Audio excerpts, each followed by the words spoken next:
আসসালামু আলাইকুম। বাংলাদেশ ক্রিকেট, এদের নিয়ে আজকে কথা বলতে এসেছি।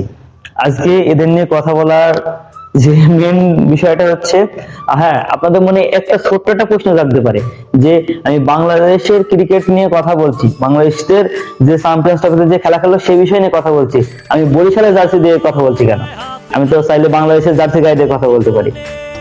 কালকে আমি আর এবং আমার ভাই গেছিলাম জার্সি কিনতে। তো সেখানে গিয়ে মানে খেলা দেখতে দেখতে গেছিলাম, সেখানে গিয়েও খেলা দেখছি যে মনে হলো না যে এরা জিততে পারবে। তো খুদাই আমার কাছে এটা খেলা দেখে মনে হলো যে না, এটা জার্সি না কোনো দরকার নেই, অন্তত চ্যাম্পিয়ন্স দলের একটা জার্সি কিনি, বরিশালের একটা জার্সি কিনি। বরিশালের জার্সি নিয়ে এসে আমি শুরু করছি। তো বাংলাদেশ ক্রিকেট, নাজমুল হাসান শান্ত, যাকে নিয়ে কথা বলে আমি প্রথমে শুরু করি। সেই শান্ত কালকে পিঠ বাঁচানোর জন্য, মানে সে নিজের দলে টিকে থাকার জন্য শুরু করছিল, নিজের দলে টিকে থাকার জন্য সে ৭৭ রানের ইনিংসটা খেলছে, ৭৪ পার করেছে সে নিজের দলে টিকে থাকার জন্য। কিন্তু যদি আপনার তার দলে টিকে থাকতে না হতো তাহলে কিন্তু সে এইটা করতো না। দেখ, সে রান করেছে, তাকে নিয়ে বলতে হবে সে রান করছে, দেখ সে চেষ্টা করেছে। আমি বললাম যে সে পিঠ বাঁচানোর জন্য খেলাটা খেলেছে। তামিম, সে যতক্ষণ ক্রিজে থাকে ততক্ষণ বাংলাদেশ টিমে রান হয়, সে আউট হয়ে গেলে গেল। সেখান্ত তামিম ইকবালের মতনই দারুণ ভাবে ব্যাট করে, যতক্ষণ ক্রিজে থাকে সে ছক্কা ফোরের সাথে মাতিয়ে দেয়।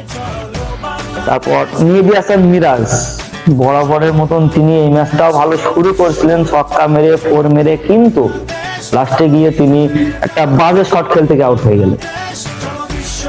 মেহেদী হাসান মিরাজের যে অভিজ্ঞতা তিনি সেটা দিতে গেছিলেন, কিন্তু সেটা পারেননি। তাহিদ হৃদয়, তিনি স্টার্ট করছিল, কিন্তু মানে ওই যে মেহেদী হাসান মিরাজের মতনই একটা বাজে শট খেলতে গিয়ে তিনি আউট হয়ে গেলেন। মুশফিকুর রহিম, তিনি হতাশ করলেন। তেনাকে নিয়ে আর কি বলবো, তেনাকে নিয়ে কোনো অভিযোগ নেই। মাহমুদুল্লাহ রিয়াদ, তিনিও হতাশ করলেন, তেনাকে নিয়েও কোনো অভিযোগ নেই, তাদের এটা শেষ চ্যাম্পিয়ন্স ট্রফি। তারপরে রিশাদ হোসেন, তিনি কিন্তু দুর্দান্ত স্টার্ট করেছিলেন, ছক্কা ফোর, মানে তিনি যতক্ষণ ক্রিজে থাকবেন ততক্ষণ কিন্তু ওই তামিমের মতনই ছক্কা ফোরে পুরো স্টেডিয়াম মাতিয়ে রাখবেন। তিনি একটা বল শট খেলতে গিয়ে ছক্কা মারতে গিয়ে সেখানে ক্যাচ আউট হয়ে গেলেন। তারপর জাকির আলী অনেক, যাকে নিয়ে আজকে আমি কথাটা বেশি বলবো। গত ম্যাচে যে ইন্ডিয়ার সাথে জাকির আলী অনেক এবং তাহিদ হৃদয়ের যে পার্টনারশিপটা দেখছিলাম, তাহিদ হৃদয় যে যতটা কষ্ট করে ম্যাচটা সামনে এগিয়ে নিয়ে গেছিল, এই ম্যাচটাই নিউজিল্যান্ডের সাথে জাকির আলী অনেক ঠিক ততটাই ভূমিকা পালন করেছে।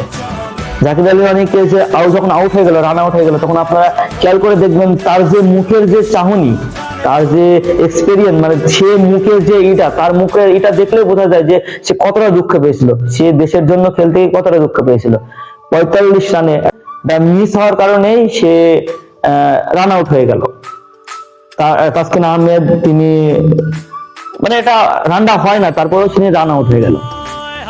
তার মানে তাকে দেখলে বোঝা যায় যে ক্রিকেট খেলা হচ্ছে ভদ্রলোকের খেলা। এই সব কারণে আমি ক্রিকেট খেলাটাকে বেশি পছন্দ করি। তিনি যেভাবে আউটটা হয়ে গেলেন, তার মুখটা দেখলে আমার বারবার এখনো তার মুখটা আমার সামনে ভেসে আসছে যে তিনি কিভাবে আউট হয়ে গেলেন।